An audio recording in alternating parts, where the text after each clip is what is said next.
Fala aí, beleza? Sejam muito bem-vindos a mais um Lume Podcast. Eu sou Theo Carvalho e estou aqui ao lado da mulher mais incrível, extraordinária, inteligente, maravilhosa dessa galáxia, até gaguejei. Gasgou. Morena alemã de minha esposa, incrível. Olá, tudo bom, gente? Você tá bem? Tô, tudo Tá bem. feliz? Tá animada? Tô muito feliz, vai ser Que muito bom. legal hoje também. Então, você que ainda não se inscreveu nesse canal, já se inscreve. Porque está vendo que toda hora tem uma conversa incrível rolando. A de hoje vai ser maravilhosa. Então já se inscreve no canal. Tem um sininho aí que você clica. Porque o que acontece? Quando você clica nesse sininho, o YouTube mesmo te avisa sempre que tiver vídeo novo. Aí você fica tranquilo. Isso é de graça. O YouTube faz isso por você. Fica tranquilo e aí ele te avisa. Ó, tem vídeo novo, vai lá e assiste. Aí você não perde nada. Tá? Aproveita e comenta comenta aqui embaixo de onde você é, de onde você está assistindo a gente. Beleza? E manda esse vídeo para alguém. Espalha isso pra galera, porque a conversa de hoje vai ser muito boa. Mas antes de apresentar o convidado de hoje, deixa eu te falar o seguinte, porque principalmente no meio de igreja, tem muito músico. E aí quando chega aquela hora de comprar instrumento, é difícil pra caramba. Né? Esse negócio de taxação, de importação, tá uma loucura. Aí ou você morre num dinheiro pra comprar um instrumento novo, que é caro pra caramba, ou você vai tentar comprar um usado, aí você não sabe qual a procedência, de onde que veio, como é que é, como foi cuidado. Aí você faz o seguinte, você procura Focato Instrumentos Musicais. É uma empresa incrível, idônea. Você pode comprar aquele instrumento dos seus sonhos, aquela guitarra extraordinária que você é apaixonado por ela, aquele violão incrível, que em outros lugares vai ser caro pra caramba. Com a Focato você vai pagar muito mais barato e de olhos fechados. Pode confiar, porque é onde, inclusive, eu compro meus instrumentos. Minha guitarra, pedal, é tudo com Focato, né? Então você faz isso. E agora sim, um grande amigo, meu irmão querido, Osés Correia. Você tá bem, meu irmão? Tudo bem? Nós somos primos, né? Primos, A cara. gente tem família, Primo, né? é primo por adoção. Pois é, inclusive, preciso dizer aqui que a parte mais bonita da sua família é a minha família. Tô brincando, o Osés é casado com a minha prima. Isso aí. Né, cara? Que maneiro, bem-vindo, Zé. Obrigado aí pelo convite, Morena, Theo. Prazer estar aqui. Prazer Tô nosso. fascinado com essa estrutura toda, o programa de vocês. Parabéns. Pô, valeu, a gente tá caminhando, né, cara? A gente aí. começou o nosso podcast meio que por acaso mesmo. Há um tempo antes queria fazer. E foi interessante que uma vez a gente ia começar na nossa casa. Certo. A gente chegou a comprar equipamento. Nossa, tava uma graça o cenário. Tava. Super original, assim. A gente então. pegou os sofás de casa, a gente deu de presente, comprou umas poltronas, montamos um cenário, tudo top. Aí depois a gente olhou e falou assim, cara, tem muita gente fazendo ao mesmo tempo. Vamos esperar um pouquinho esse boom passar? Sim. Quando der um fade out assim, a gente Joga pra começa. cima. E agora a gente decidiu, vamos Tá ótimo. fazer. Parabéns. Pô, obrigado, cara. Parabéns pra mim. E o legal do podcast, sempre a gente fala isso aqui, que é legal porque a gente não tem um compromisso de ter que levantar uma bandeira, de Sim. ter que fazer média com ninguém. Então a gente só chama pra cá gente com quem a gente realmente quer conversar, gente Legal. que tem conteúdo maneiro. Legal. E você tá aqui exatamente porque a gente tá afim de conversar com você, cara. Tem muita coisa que a gente quer ouvir, a gente quer aprender contigo, cara. Vamos que vamos. Vamos trocar, né? Vamos compartilhar. É isso aí. E vamos lá, você é pastor? Sou pastor no Centro Evangelista Nacional. Sou casado com Keilane, né? Como você falou. Tem 3 Minha prima. filhos. Sim, 3 filhos lindos, cara. Isso aí. 2 menina, a Mirella. Depois o Heitor, depois a Kaila. Que legal. Quantos anos eles? 9, 8, 4. Vai fazer 5 agora, pequenininha. Então foi tudo escadinha, assim, um perto do outro. Aquela loucura, né? Teve um dado momento na casa que Keilane estava grávida de 9 meses. Já... Peraí, me perdi aqui. Não, Mirella já estava com 1 ano e Keilane grávida já do outro. Uma loucura, assim. Que doideira, Zé. Mas foi muito bom, que cresce junto, são amigos. Eu ia falar que isso. maneiro. Então tá muito bom, a gente tá curtindo muito essa fase deles. E aquela família tipo de propaganda, de margarina, né? Família bonitona, né? Todo mundo de olho azul, olho verde. Tudo com xenon de fábrica. Né? Que legal, cara. E esse negócio de virar pastor, cara, é uma coisa que brotou na sua vida? Você perseguiu, aconteceu, te empurraram lá? Como é que foi isso? Cara? Aconteceu, cara. Na minha família, assim, diretamente, não tem nenhum pastor. Assim, quando eu falo pai, né? Meu avô não era pastor, meu pai não era pastor, meu bisavô não era pastor, embora todos eles muito envolvidos com a igreja, né? Diretamente. A família é muito tradicional de empresários. Então, eu sempre vi a vocação da nossa família, ou a participação, de repente, melhor falando assim, mas como financiando a igreja, né? Eu soube que meu bisavô construía, o meu avô sempre construiu a igreja, o meu pai sempre foi um grande colaborador nos desafios, né? Tudo que a igreja precisava, ele como empresário, ele entendia que parte do recurso que ele ganhava, né, que era o lucro, ele era para plantar a igreja, era no propósito da igreja. E eu sempre achei que eu ia nessa vibe também, eu ia herdar as empresas do meu pai e ser um grande colaborador financeiramente com a igreja. Esse até então eu me entendia dentro desse universo, né? Sempre sonhei ser o sucessor do meu pai como comerciante, aí tem hora que eu achei que ia ser advogado, mas nunca na minha cabeça, vou fazer teologia, ou eu quero pregar, eu quero ser pastor. Isso nunca ardeu no meu coração. Caramba. Foi uma coisa que foi acontecendo. E como que aconteceu? Eu ia perguntar também qual a idade, né? Porque... Eu fui a pastor em 2012. Né? Então já tinha... vem disso, né? De herdar dos pais, às vezes demora para dar o start, porque a gente vem com essa herança, né? Isso aconteceu comigo também. Minha família também é comerciante. Eu, agora, tempos depois, é que começou a surgir, né? Sim. Depois que eu casei com o Theo. Isso aí. Eu tinha 31 anos quando eu fui a pastor, né? Não em tempo integral. Eu fui pastor auxiliar, ainda trabalhava com empresa, então eu colaborava muito à frente de jovens, né? Sempre ali uma liderança muito forte, né? A gente a parte empreendedora também é muito usada no reino, né? Então a gente sempre empreendia fazendo luau, fazendo um culto jovem diferente, muito empreendendo bastante, e aí essa liderança foi aflorando. Mas assim, eu acredito que a vocação mesmo, o caminho que Deus me colocou no caminho pastoral aconteceu quando eu perdi meu pai, né? Eu tinha 17 anos de idade, foi um rompimento assim muito significativo e muito traumático, né? Foi do nada, assim. Foi um de repente. A gente estava na saída do culto, né? Eu sempre fui do centro evangelístico, né?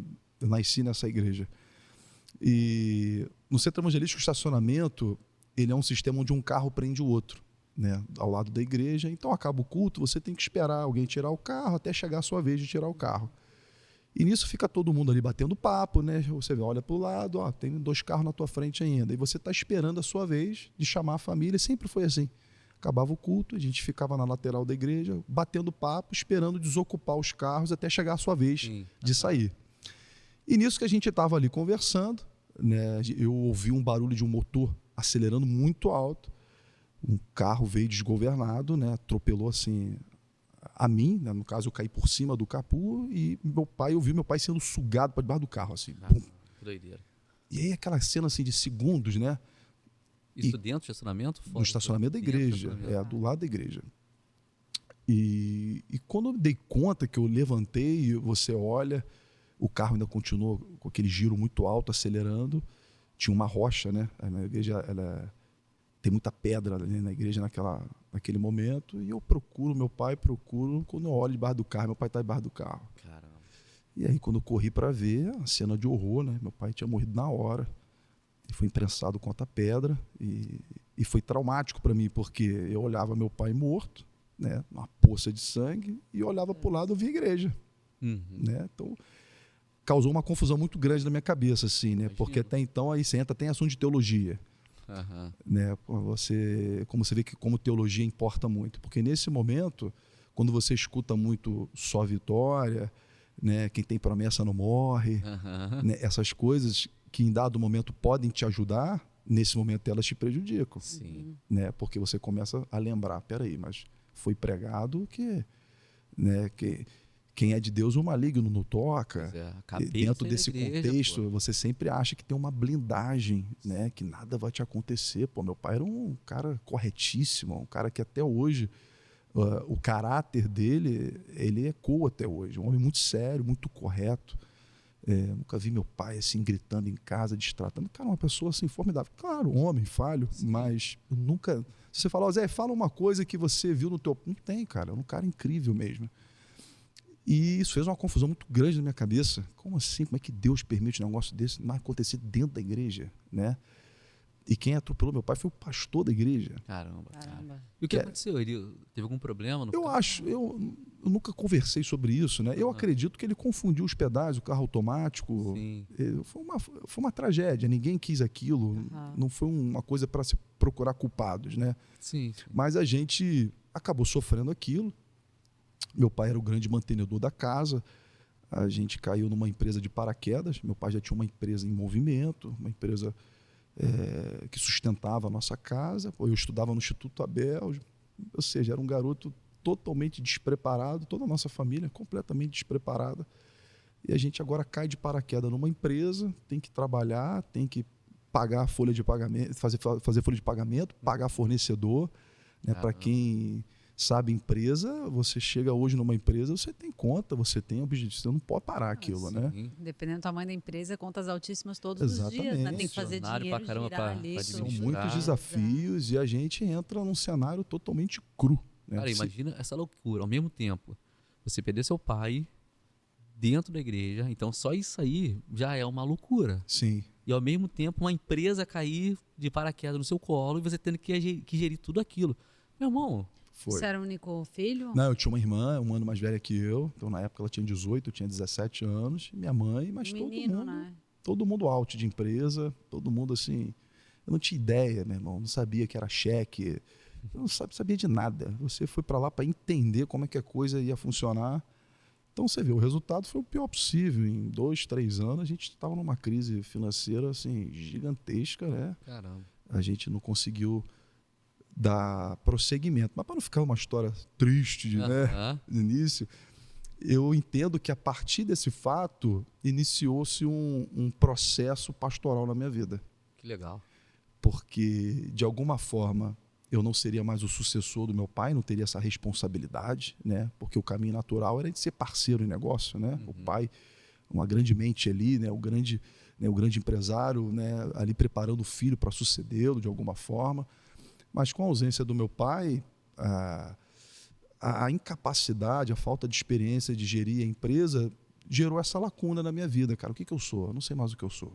Aí eu entro numa crise de identidade. Né? A minha fé com Deus muito abalada. Como assim Deus é bom? Eu escutei a vida inteira que Deus é bom. Se Deus é bom, como é que isso aconteceu comigo? Eu posso tudo, que nada me falta. Nada me falta, é prosperidade, e aquelas coisas todas. Mas você, assim, com 18 anos, você tinha já se convertido? Já, nasci no lar cristão. Ah, tá. Então, eu fui... Nasceu dentro do Centro Evangelista. Dentro do Centro Evangelista. Aqui eu fiquei dentro de...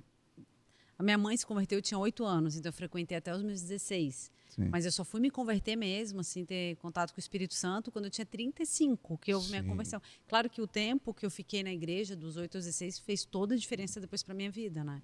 Quando eu fiquei fora da igreja, enfim, foi o que me segurou para não fazer tanta besteira. Mas a minha conversão veio depois. Que engraçado isso, né? Por isso que eu pergunto, às vezes a pessoa viveu na igreja. Mas esses primeiros anos de vida de uma criança, isso é fundamental, né? É fundamental. Por isso que a Bíblia fala, cara, orienta as crianças no caminho que devem andar. Dá uma base muito boa, né? Isso aí. Tanto é que a minha grande revolta, porque se eu não tivesse uma boa base a respeito de Deus, era muito fácil desacreditar. Totalmente. Isso aí é loucura, isso aí é piada, isso aí é mentira. Mas como eu tinha uma base muito forte, então você fica naquele choque. Peraí, cara. Você fica lutando contra aquilo que é uma verdade para você. É aí que não faz sentido. Porque simplesmente assim, não sei quem é Deus, tanto faz, acontece uma coisa dessa, simplesmente, Deus não existe, acabou. Exatamente. Mas tipo assim, eu sei que ele existe, cara, por que isso aconteceu? E é aí que é a maior crise, né? Exatamente. E aí você entra num processo de você realmente entender quem é Deus, entender o que é a palavra, o que a palavra diz a esse respeito. Não é o que é a opinião de alguém, não é a interpretação de um versículo, né? E você entender que a Bíblia, ela tem respostas, né? Você foi atrás disso logo em seguida ou foi um processo? Então, eu fui em busca dessa resposta, né? Eu não encontrei na teologia da minha igreja essa resposta no início.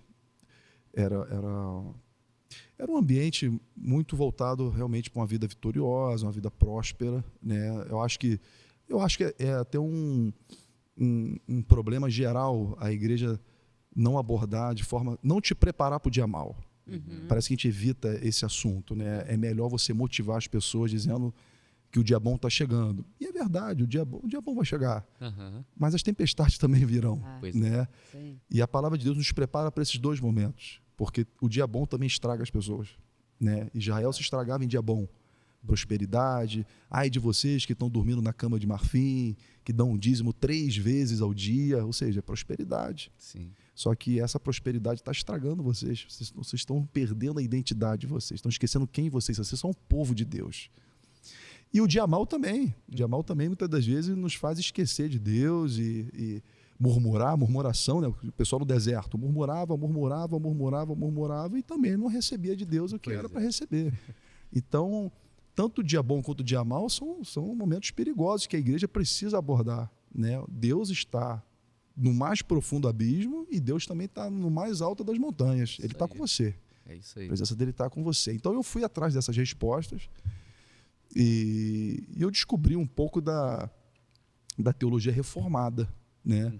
Não estou advogando pela teologia reformada, mas foi aonde eu escutei um pouco desse contraponto, né? Olha só, o dia mal existe sim, pessoas boas, né? É o livro de Eclesiastes, que o sábio está olhando e falando, o justo também sofre, né?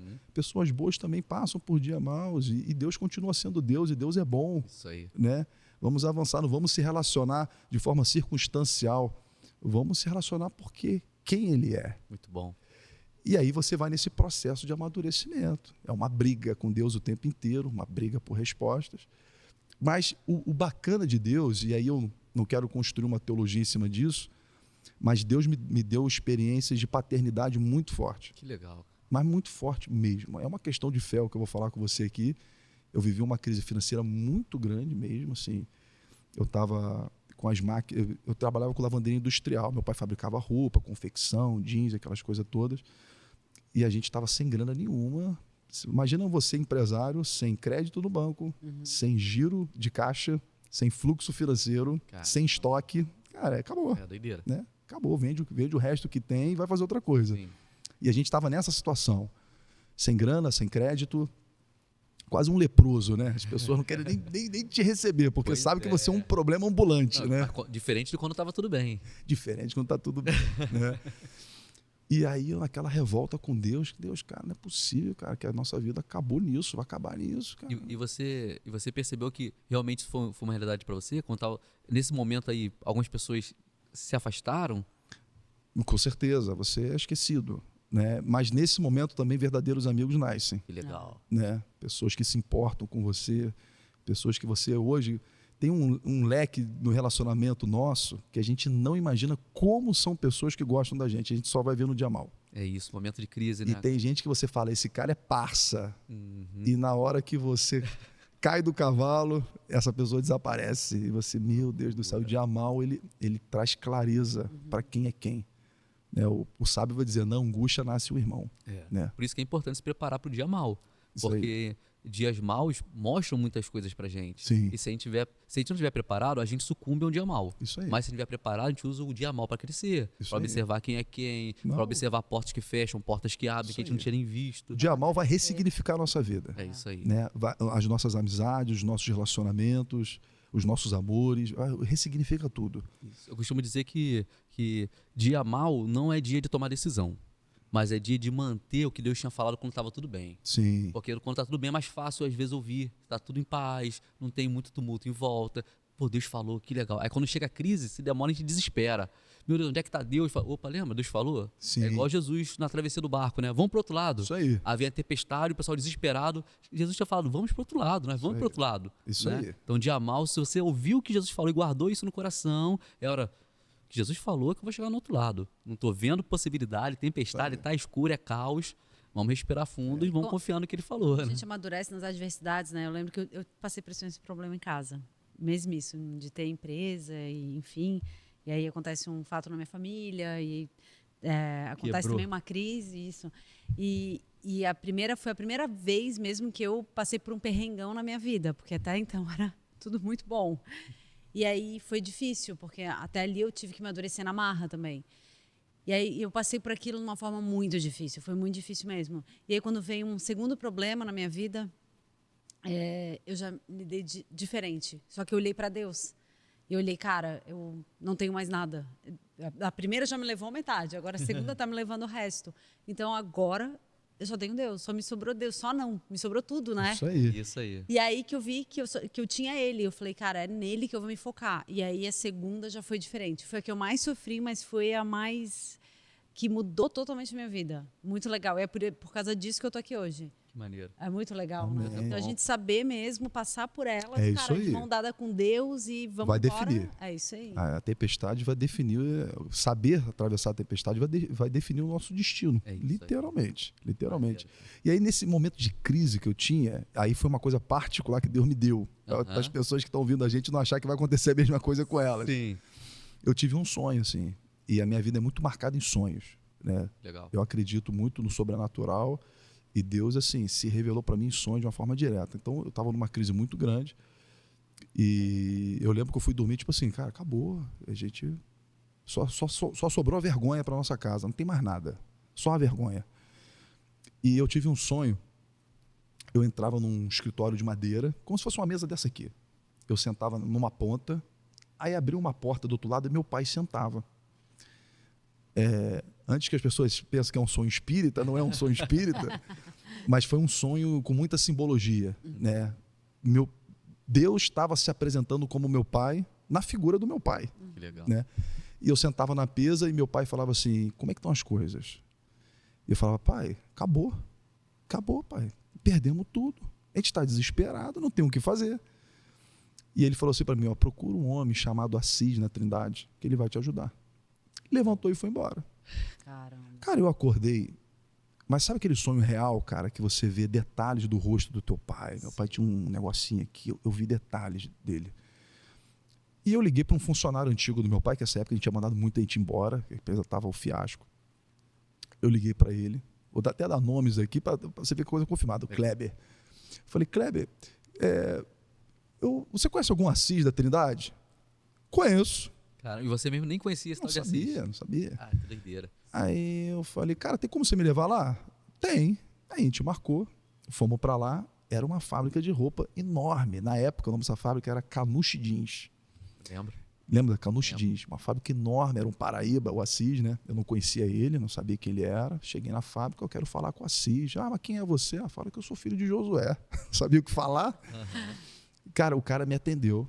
Eu falei para ele, cara, tô passando uma situação muito difícil, cara, não sei se você pode me ajudar de alguma forma. Ele, cara, o teu pai me ofereceu o serviço de lavanderia. Ele tem umas máquinas de lavar. Tem? Eu falei, tem.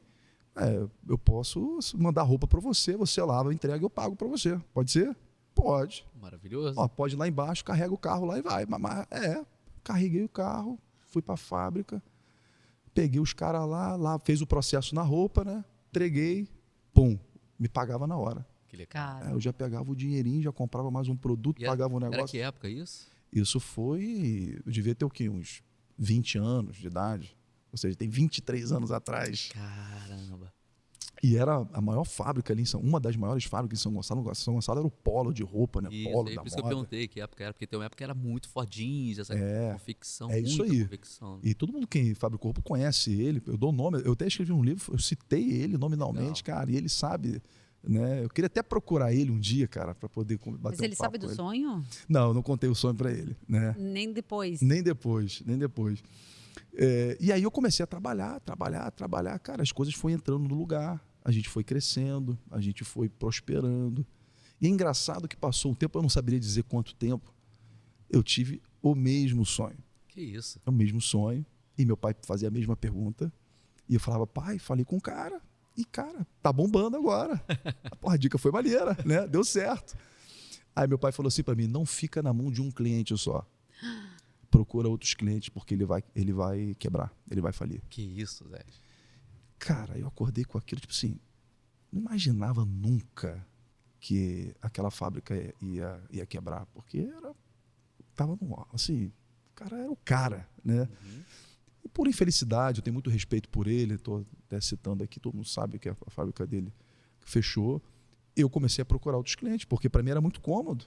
Tudo que eu podia suportar, né, como prestação de serviço, eu pegava lá. E aí eu fui diminuindo, fui procurando outros, fui diminuindo. O que aconteceu? A fábrica do cara fechou, irmão. Caramba.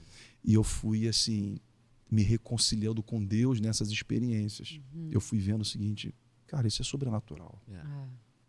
Ao mesmo tempo que a morte do meu pai dizia, Deus te abandonou. Esses sinais de graça foi dizendo, não, ele não te abandonou. Existe um propósito nisso, né? Você tem que procurar uma outra resposta que seja o porquê, ou sim ou não, porque muitas das vezes Deus não vai falar o porquê, ou resposta sim ou não. São outras respostas que vão vir. Eu posso fazer uma pergunta? Sim. É uma pergunta porque é difícil a gente ter alguém com base para a gente fazer tipo de perguntas assim, sabe? Com base não só bíblica, mas de identidade. Eu conheço você, seu caráter e no que você crê. É porque às vezes as pessoas acham que Deus provoca o mal para nos fazer o bem. Você acha que a situação toda, Deus provocou essa situação ou apesar da situação, Deus fez algo na sua vida? Eu acredito que Deus usa o mal, né? Eu não acredito que Deus provoca o mal. Né? Ele tem um governo de todas as coisas, a gente sabe disso, mas eu não vejo Deus como a fonte desse problema, mas eu vejo Deus usando isso. Apesar da maldade, Deus pega isso e reverte isso para o seu bem. Exatamente. A gente pode pegar a história de José para as pessoas entenderem. Não foi Deus que jogou José no poço. Os irmãos eram maus. Os irmãos fizeram. Mas ainda assim Deus permanece soberano, porque aquele poço estava nos planos de Deus. Muito bom. Embora não foi Deus que jogou ele lá. Todo aquele processo fez de José quem ele era. Levou para o lugar onde deveria estar. Mas Deus não foi responsável pelo assédio da mulher de Potifar. Deus não foi responsável por aquilo. Mas aquilo era um teste. De alguma forma, Deus permitiu aquilo para ir forjando o caráter, para ir testando o coração, para amadurecimento. Muito bom. Então, eu não acredito que Deus é a fonte disso, mas é como se o diabo fosse um cachorro na coleira de Deus. E Deus dá a linha e Deus recolhe a linha, né? Quando Ele quer, do jeito que quer, da forma que quer. Tanto é que está escrito que a Bíblia não existe tentação que seja maior do que as nossas forças. Porque chega uma hora que Deus fala, chega, acabou. Muito bom. Recua. Eu não quero mais do que isso. Né? Como Satanás diz, eu quero Jó. Cara, vai até aqui, não passa daqui não. Então até morder, às vezes cachorro morde? Até morder, cachorro morde. Muito bom, mas só vai até onde Deus permitir. Até onde Deus permitir, isso eu creio. Cara, muito bom, cara. Muito bom. E assim foi a minha vida. Então, antes de Deus me dar respostas, Deus foi se mostrando como meu pai. Olha só, você perdeu o seu pai, mas agora eu sou seu pai. Uau. Seu pai não está mais aqui, mas eu estou aqui. Você acha que sua vida acabou? Eu estou dizendo a você que sua vida não acabou, porque eu continuo aqui. Ah, mas como é que foi? Não tem nada para falar para você a respeito disso agora. Até hoje também não me falou. Mas o tempo foi se explicando de uma forma que essa vocação pastoral, sem dúvida nenhuma, nasceu naquele acidente.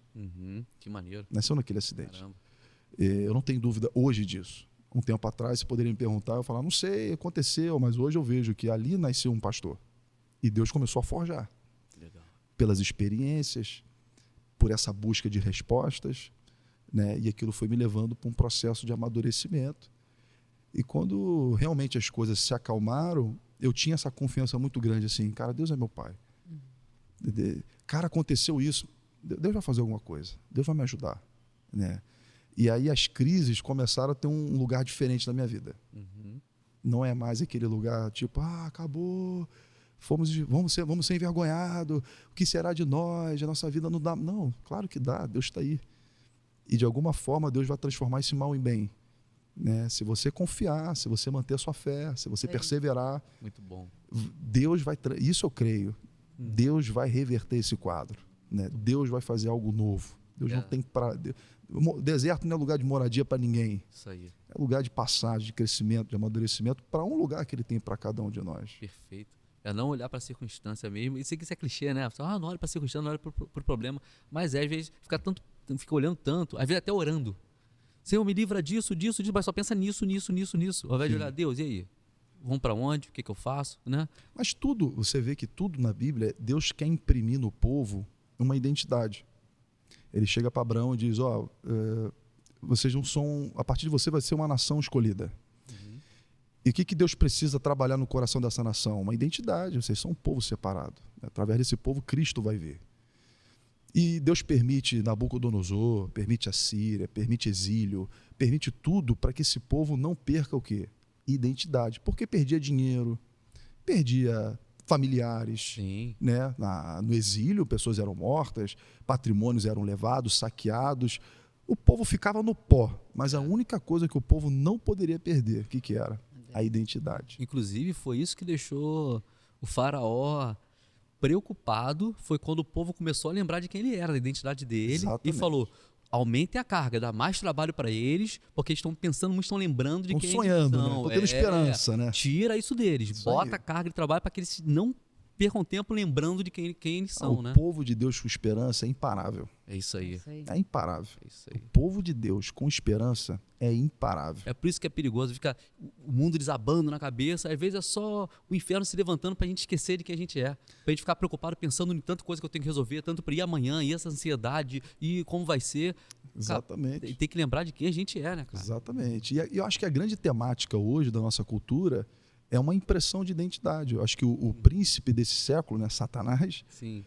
A grande missão dele não é botar um cigarro na minha boca, não é, isso é bobagem, cara. A grande missão dele é me fazer esquecer quem eu sou. Isso aí. E é por isso que a gente vê essa guerra de homem e mulher, né, machismo, feminismo, sem querer entrar no mérito dos assuntos, mas isso para mim, na ideologia, sim, nada mais é do que a cultura querendo te dar uma identidade, querendo formar em você uma identidade. Então, a nossa identidade, ela, no tempo de hoje, ela é bombardeada o tempo inteiro. E eu não acredito. Branco e preto, tem muita gente que busca sua identidade na cor. Não, porque eu tenho raiz. Ok. Isso fala sobre a sua cultura, fala sobre o seu passado. Mas Deus, quando olha para mim, ele não vê homem e mulher, ele não vê branco ou preto, ele não vê direita ou esquerda. Deus, ele vê como um filho, cara. Isso aí. Eu sou filho. Filho amado. Vê Jesus em nós, né? Somos filho amado. Jesus, cara. É isso. E Jesus, quando ele foi ser batizado, não tinha curado ninguém ali, era anônimo. E a voz do céu disse, você é meu filho amado. Mas ele não fez nada, mas é filho. É filho amado. Encontra o prazer nele. Então, acho que a igreja, ela tem que entender isso, né? O evangelho fala isso. Nós somos filhos. A todos quanto receberam Jesus, deles o direito de serem filhos de Deus. Filho de Deus. E a filiação na Bíblia é tão bonita, porque a Bíblia é muito clara que nós somos filhos por adoção.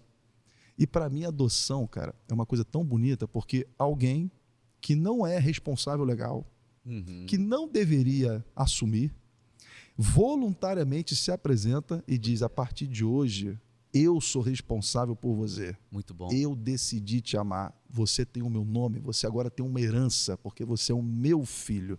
E a Bíblia diz que nós somos filhos por adoção. E maneiro que na cultura romana, quando Paulo escreve isso para os romanos, né? Um filho legítimo nessa ocasião podia ser rejeitado pelo pai. Mas se ele decidisse adotar alguém, era definitivo, porque ele escolheu. Sim. Olha que louco. Então, quando o pai escolhe adotar, fala, cara, eu escolhi. Eu não volto atrás no que eu decidi, cara. Nós somos filhos de Deus, cara. Exatamente. Isso é muito poderoso, né? E a minha história toda assim, é Deus o tempo inteiro dizendo, não busca identidade nos teus piores momentos e nem nos seus melhores, né? Não busca identidade na sua crise, no seu fracasso.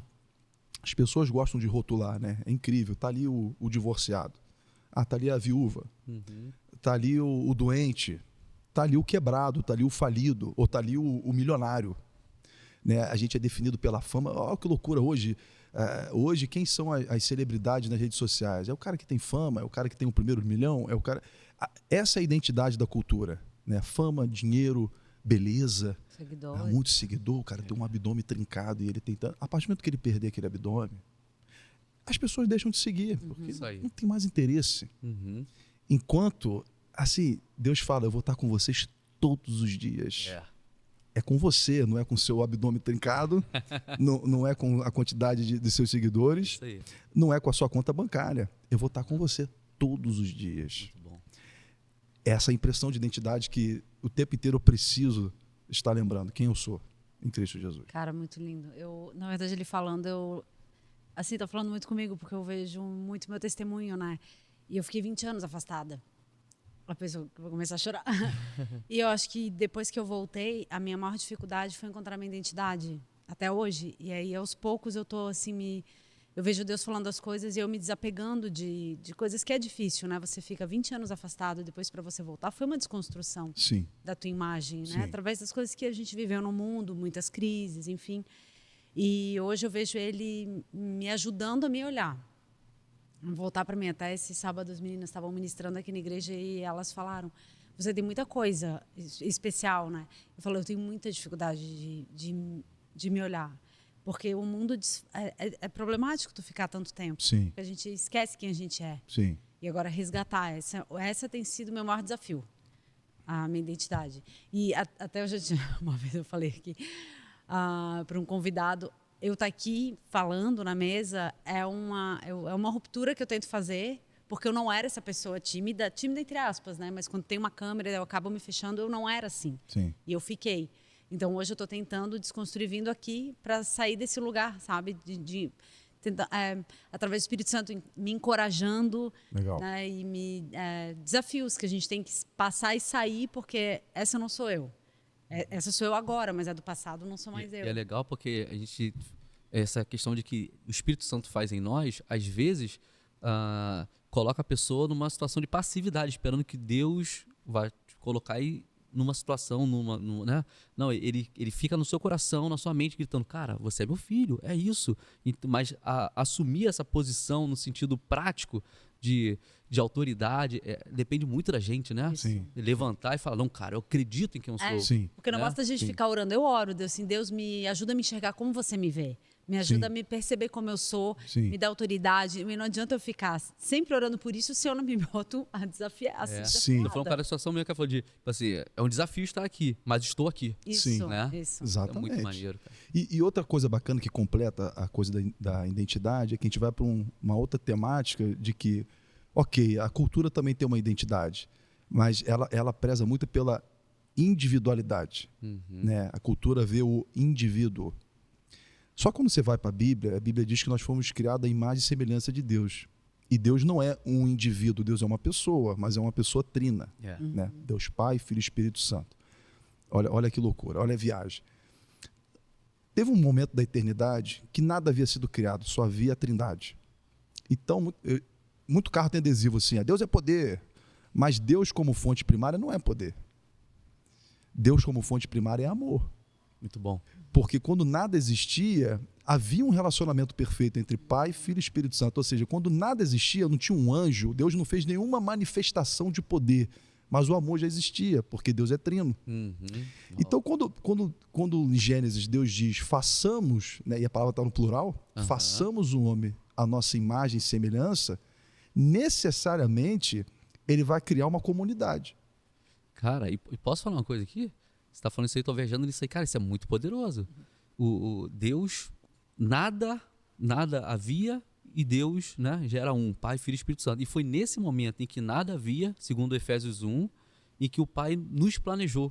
Fala que o mundo ainda não havia sido criado, nada existia. Sim. E ele já tinha nos planejado, nos projetado para sermos filhos dele através de Jesus, lá nesse momento. Exatamente. Ou seja, nós não somos filhos por causa do que há. Nós somos filhos por causa de quem é, por causa dele. A nossa identidade está diretamente ligada a ele. Pode ter, pode não ter. Nós somos por causa dele. E ponto, né, cara? Exatamente. E eu acho que é isso que a gente tem que entender, que a nossa identidade, ok, eu tenho uma identidade em Cristo, tá? Então é eu, Jesus e mais ninguém. Não. A nossa identidade, ela vai ser impressa nos relacionamentos. É isso aí. Nos relacionamentos. Não é à toa que a igreja é o corpo de Cristo. Eu sou onde? Eu sou o dedo. Não adianta um dedo em cima da mesa. Dedo só é corpo no corpo. É isso aí. Né? Ah, mas eu sou o pé, não interessa. Se não tiver no corpo, não faz sentido. Então, outra coisa que a Bíblia vai nos ensinar é que a cultura, ela vai dizer que nós somos o indivíduo. E hoje o indivíduo, né, ele sobrepõe a coletividade. Então, se você olhar para a história, até o século XVI, vamos supor, numa tribo, numa comunidade, nós precisamos de guerreiros. Então, os meninos que foram nascer vão ser guerreiros. Não, agora a nossa tribo precisa de artesãos. Então, os próximos que vão nascer vão ser artesãos, porque a comunidade precisa. E o que é bom para o coletivo é o que vai ser entre aspas, a minha identidade. Sim. Só que hoje não. Hoje a cultura vai dizer, você é livre você ser o que você quiser, a despeito do coletivo. Pois é. Independente da sociedade, do coletivo, você tem que ser o que você quiser. Uhum. Isso vai usurpar o conceito de identidade bíblica, que vai sempre nos fazer olhar para a comunidade e dizer como eu posso ser aí. Muito bom. Como eu posso ser uma pessoa na comunidade, como eu posso servir a comunidade. Não é como essa comunidade é útil para mim, é como eu sou útil para essa comunidade. Exatamente. E aí a gente realmente tem uma identidade plena. Eu estava falando, a gente estava conversando esses dias também sobre isso. Existe um buraco na nossa alma, né, no nosso espírito, que é Deus. Né? E a gente só vai preencher com Deus, mas é muito interessante que a gente repara na igreja. Comigo também aconteceu a mesma coisa. A gente começa a congregar e daqui a pouco existe um outro buraco. As pessoas querem, cara, eu preciso descobrir o meu propósito. Sim. Eu quero. E é uma sede. A gente vê aqui na igreja uma sede das pessoas atrás disso. E é sobre isso que tu está falando. Sim. Né? É Deus e o propósito. A gente precisa ter uma necessidade nossa de servir. Exatamente. É colocado na gente. Então, e isso eu tive muito claro no Ministério Pastoral. Que legal. Uhum. Poderia ser empresário? Sim. Aí volta o verdadeiro empresário, criado à imagem e semelhança de Deus, ele vai olhar para a empresa dele, para os recursos, e vai dizer como isso é útil para o coletivo. Uhum. Né? Não é aquela bênção que você conta, né? Não sei se você já teve essa fase na igreja, que o cara só conta testemunho, irmão. Eu era pobre, agora eu tenho 5 carros na minha garagem, eu levo 7 minutos para ir para o quarto do meu filho andando, minha casa é muito grande. E aí? Né? O sheik lá da Arábia, ele tem mais do que isso, cara. Ele vai dizer, então meu Deus é melhor do que o teu. Pois é. Agora, quando isso se torna uma bênção para a coletividade, né? Quando isso encontra um propósito de reino, Cristo é glorificado nisso e a nossa identidade, ela aparece. Muito né? bom. Então, o que aconteceu? Eu voltei, eu nunca fui... A gente voltou a prosperar, voltando para a minha história. E eu comecei a me apaixonar pela igreja mesmo. Comecei a me apaixonar. Eu comecei a entender que eu era um agente de mudança. Né? Acho que o propósito da nossa vida, não acredito, meu propósito é ir para o Chile. Não. O nosso propósito é gerar mudança. Primeiro, através do Espírito Santo em nós, né? A gente ser mudado. E segundo, mudar pessoas, poder mudar pessoas. E eu fui me apaixonando pela igreja, fui me relacionando com pessoas. O relacionamento, de fato, completou a minha identidade. Muito bom. Pessoas começaram a me procurar para saber a história da minha vida. Como é que me explica aqui, como é que você passou por isso, como é que você venceu isso, como é que você saiu desse lugar, e você vai compartilhando a sua experiência, vai gerando mudança na vida de outras pessoas, né? E aí eu vivi um momento da minha vida agora de uma crise do que eu seria, porque a minha vontade era estar na igreja, mas eu não vou ficar integral na igreja. Isso é até uma vergonha, né? Para mim, isso era uma vergonha, dizer que eu sou pastor em tempo integral. O que as pessoas vão dizer? Que a igreja me sustenta, que eu ganho dinheiro da igreja, né? Uhum. Era meio vergonhoso isso para mim. E eu ficava naquela... E eu senti que Deus estava me espremendo, né? Deus queria isso para mim. E eu fiquei naquela briga com Deus. Não, vou vender minha empresa agora. Como é que eu vou largar isso? Não tem como. Quantos anos nessa época? Eu já devia ter uns 34, 35. Caramba. Né? Aí eu tive um sonho. Que legal. Que esse foi a bomba atômica, né? Olha o barulho aí. Tranquilo. Foi a bomba atômica, cara. Eu sonhei. Um cafezinho, amor. Eu sonhei que eu tava. Obrigada. Nada. Eu fui criado ali no centro do Alcântara, né? As coisas do meu pai, no centro do Alcântara. Eu tive um sonho que eu tava, tipo, olhando. Eu tava no alto, olhando ali o centro do Alcântara. Caramba. Eu olhei o viaduto. Quer? Bota aqui. Aquele banco Itaú ali. Sei. Foi minha primeira conta ali, agência 0094. Caramba. E meu pai tinha a loja ali no calçadão. E aí uma voz começou a falar assim comigo: tá vendo todo esse movimento de comércio? Milhões de reais passa por aí todos os dias. Tá vendo a loja, os empreendimentos? Tá vendo todas essas construções? Milhões de reais passeiam por aí todos os dias. Mas isso tudo vai ficar, sabe? Mas para você eu confiei a eternidade das pessoas. Uau. Nunca mais diga que você é ninguém. Caramba. Porque eu tava naquela crise. Cara, você é pastor, não vou ser ninguém. Ah, não vou ser mais ninguém. Ah, eu não sou nada. Minha filha vai crescer, vai perguntar que eu sou, vou dizer que eu sou pastor. Eu não sou ninguém. E Deus falou assim comigo, eu te confiei uma mensagem eterna. E você está dizendo que você não é ninguém. Caraca. Uma mensagem que muda pessoas, que transforma a realidade. Caramba. Que pega um cara que está a ponto de dar um tiro na cabeça, esse cara volta para casa com família restaurada. Você está dizendo que você não é ninguém com essa mensagem? E ali Deus me deu uma chamada, cara, nesse sonho. E ali eu tomei uma decisão, realmente, conversando em casa com Keilane. Eu não aguento mais, eu não penso mais em empresa, vou ficar na igreja. Como é que vai ser? Não sei. Papai vai cuidar de todas as coisas, né? Muito bom. E assim tem sido, irmão. Que legal. Deus tem cuidado de cada detalhe das nossas vidas. Cara, a gente já passou por uma situação agora com 2 pessoas diferentes. Você tá falando isso aí, cara, muito maneiro. Porque a gente perdeu uma Nossa, eu lembrei disso na hora, você acredita? uma pessoa aqui da Lume, que ela viu a Lume antes da Lume acontecer. Uma pessoa muito, Eu já muito tinha falado querida. com ela, uma pessoa incrível, que era a Carla, que Deus falou com ela com relação ao Lume, ela veio atrás de mim e falou, Deus falou que você vai ser meu pastor. Eu falei, sai pra lá, vai procurar seu pastor lá, pô, tem nada a ver com isso.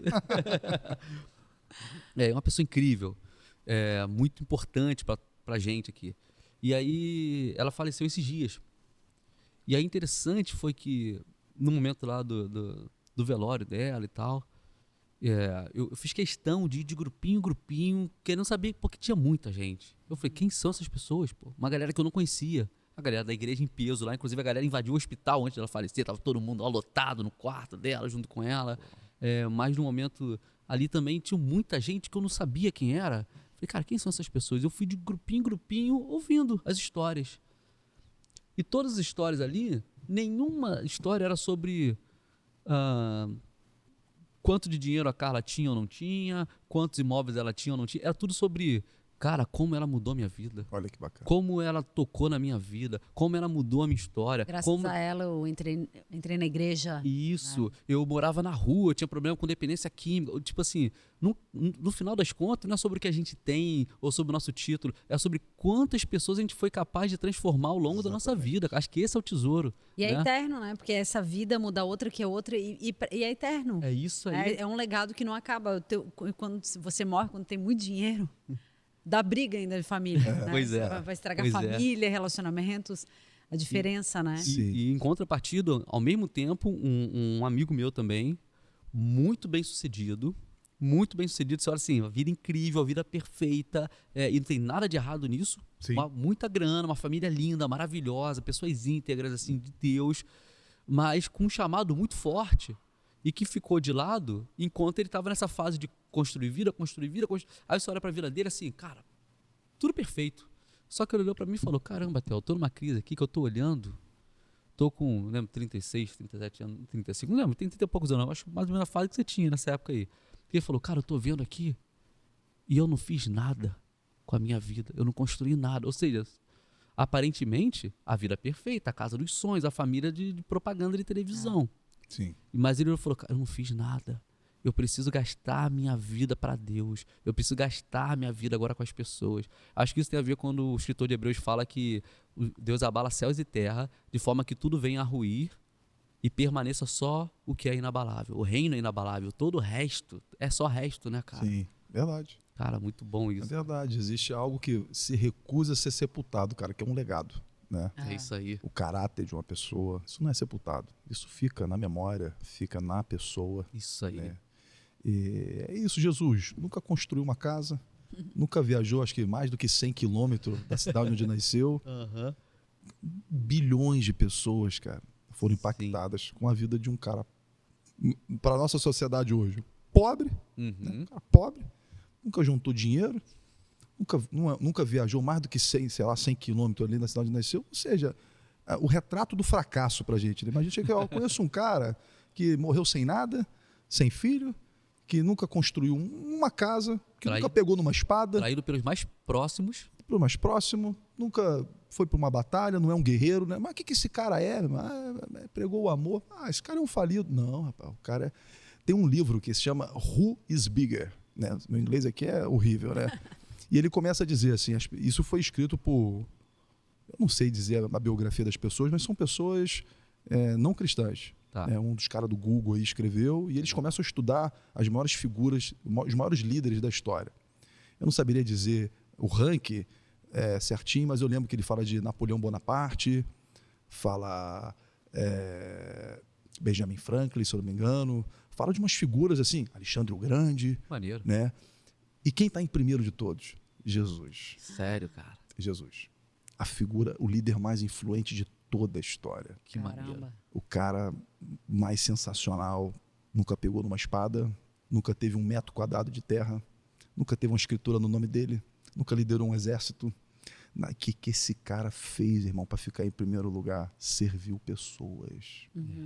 É isso. É por isso que quando ele diz maior é o que serve, a gente acha aquilo meio poético, né? Tipo, é legal, maior é o que serve. Não, é literalmente. Entre Napoleão Bonaparte, entre as figuras mais extraordinárias do planeta, que conquistaram, construíram castelos, tiveram fortunas, perderam pela própria ótica humana. Para Jesus, o maior líder de toda a história, qual foi a marca dele? Serviço, amor. Foi enorme, foi gigante, ninguém consegue alcançar a liderança dele. Por isso que senso de identidade e de propósito é tão importante, porque a situação muda, a circunstância muda, a realidade muda. Aí vê Jesus no momento de crise, suando sangue, falando: Deus, se possível, passa isso de mim, mas eu vou até o fim. Eu sei quem eu sou, eu sei para que eu vim. Sim. Né? Porque se a gente não tem um senso muito forte de quem a gente é e do que a gente veio fazer nessa terra, é muito fácil a gente ir para um caminho ou para o outro, ou aqui está muito difícil, eu vou para um caminho mais fácil, ou se é porque é fácil, é porque talvez seja Deus e às vezes não é. Sim. Né? É muito fácil a gente perder um senso de propósito de vida, quando a gente não sabe muito bem quem a gente é e o que exatamente a gente veio fazer, né, cara? E assim, o serviço, a gente não tem ideia. Vamos supor, vou dar um exemplo para vocês.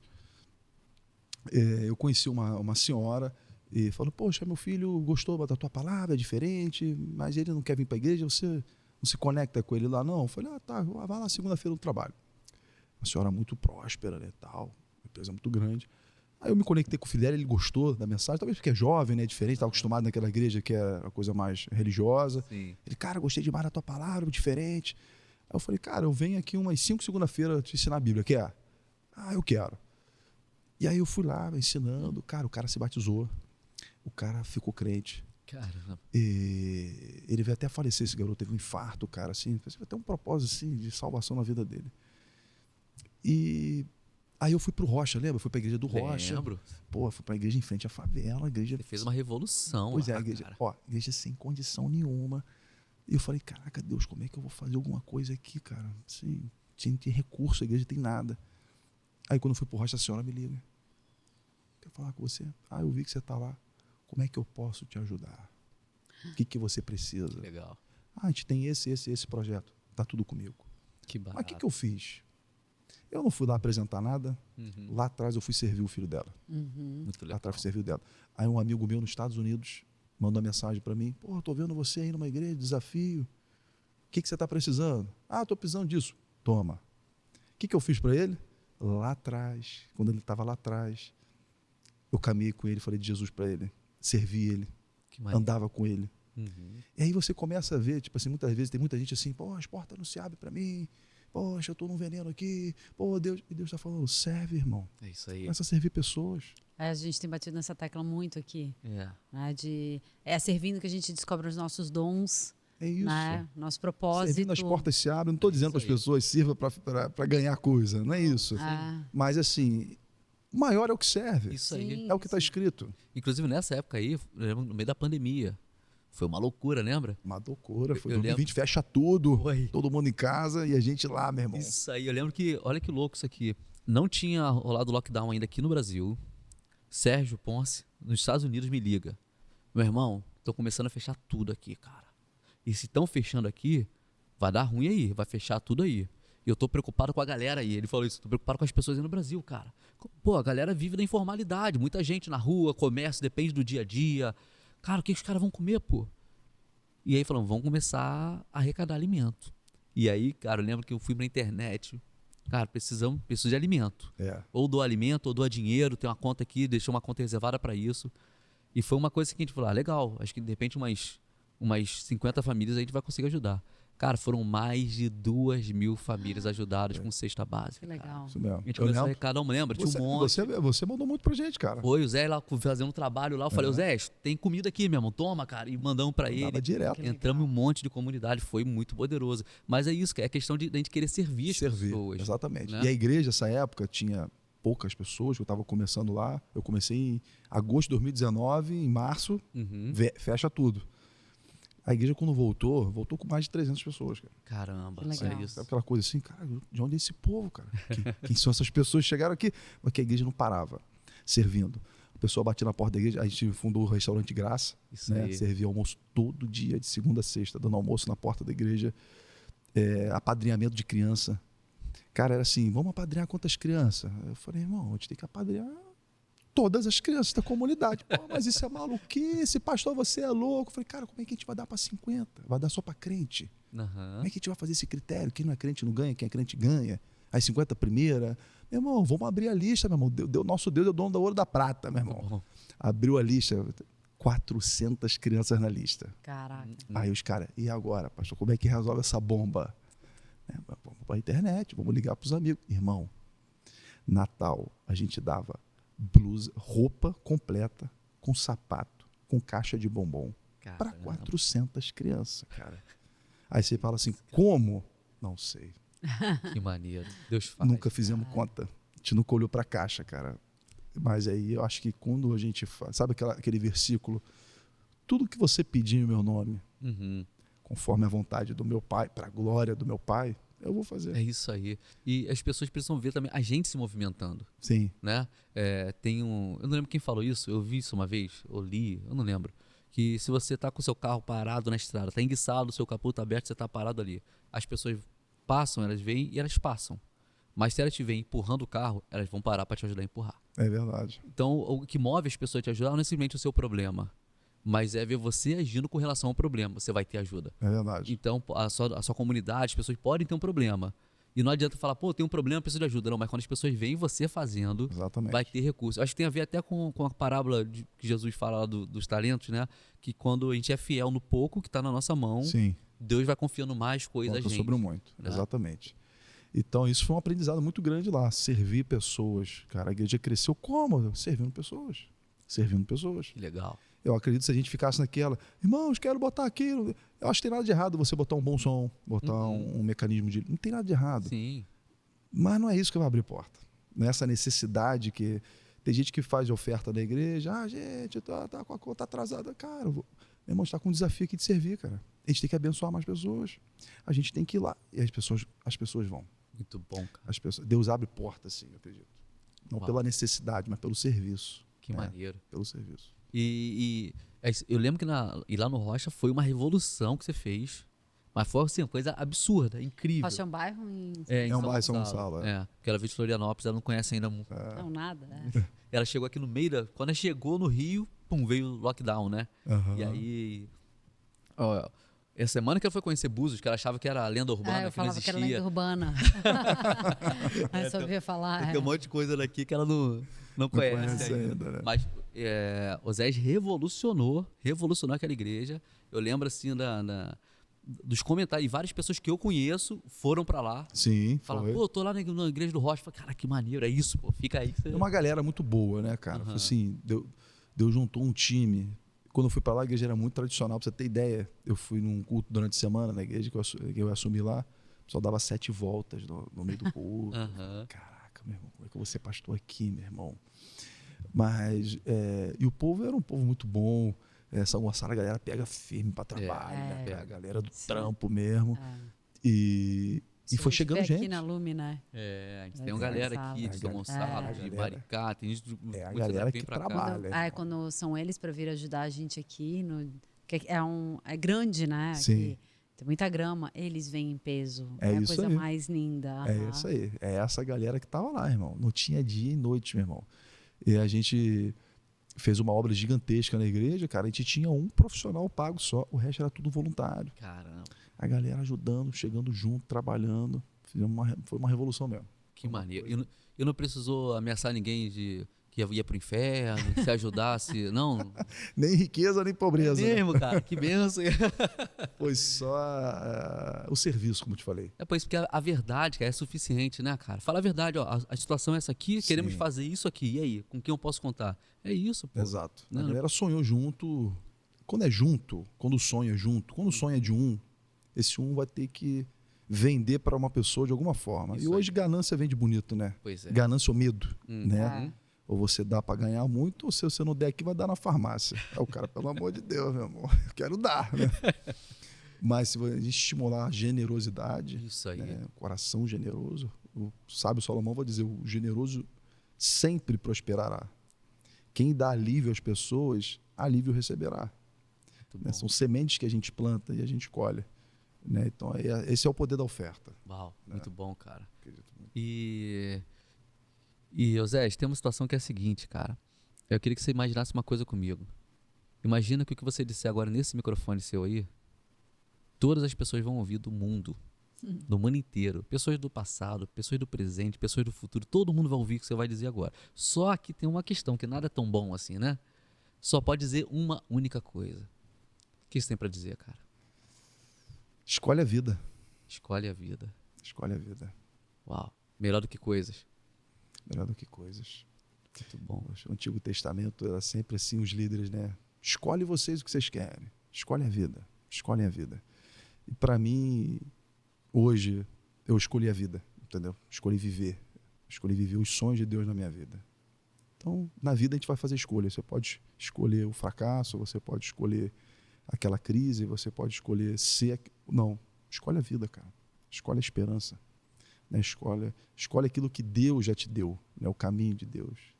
Então, geralmente eu falo isso para os amigos que estão mal. Quando eu estou mal também, cara, escolhe a vida, cara. Escolhe viver, né? Escolhe a esperança, escolhe sonhar, porque é o que Deus... A vontade dele é boa, perfeita e agradável. Muito bom. Então, escolhe a vida. E tem um vídeo do Jim Carrey no YouTube, ele falando o seguinte, que, cara, eu gostaria que todo mundo tivesse a oportunidade o quanto antes ter todo o dinheiro que deseja, toda a fama que procura, pra logo você perceber Que não que você não tem valor nenhum, cara. Legal, cara. É muito bom ouvir você falar isso de alguém que teve pouco e teve muito, Sim. né? Eu passei por já muitas fases na vida, de muito dinheiro e de sem dinheiro nenhum, de Rede Globo, de gravadora, de não sei o quê. E é muito bom a gente passar por tudo isso, porque isso traz pra gente uma base muito boa pra escolher. Que quando alguém vem fazer uma proposta pra gente, seja do que for, a gente tem critério pra escolher, né? Isso aí eu sei o preço que tem, eu sei o quanto isso vale. Sim, Eu vou sim. escolher isso aqui, ó. É isso mesmo. Né, cara? É isso aí. Pô, muito bom, Zé. Muito Bom bom. bate-papo. Cara, Nossa, obrigado. falou tanto comigo, sério. Fiquei feliz, assim, fiquei emocionada. Muito Pô, bom. maravilhoso. Ah, foi maravilhoso. Boa. Que bom. Tenho certeza que falou com você também. Então, obrigado você que ficou até aqui. Comenta aqui o que Deus te falou nesse papo, cara. O que você ouviu de Deus. E já comenta também quem mais você quer ver nessa mesa aqui nos próximos episódios. Se você ainda não se inscreveu no canal, já viu que você tá dando mole, né? Se inscreve, ativa aí o sininho para você não perder nenhuma das conversas que acontecem aqui e manda isso para frente, porque isso foi tão poderoso para você, você não pode deixar parar em você, é para servir as pessoas mesmo com tudo isso que Deus tem colocado na sua mão. Tudo é recurso. Inteligência é recurso, dom é recurso, sabedoria é recurso, dinheiro é recurso, tempo é recurso, vida é recurso, e é recurso para servir as pessoas. Manda isso para frente. Se foi bom para você, tem que ser bom para as pessoas, tá? E se você está pensando em comprar um instrumento musical, você já sabe, você procura focado em instrumentos musicais, instrumentos de procedência, um instrumento dos seus sonhos.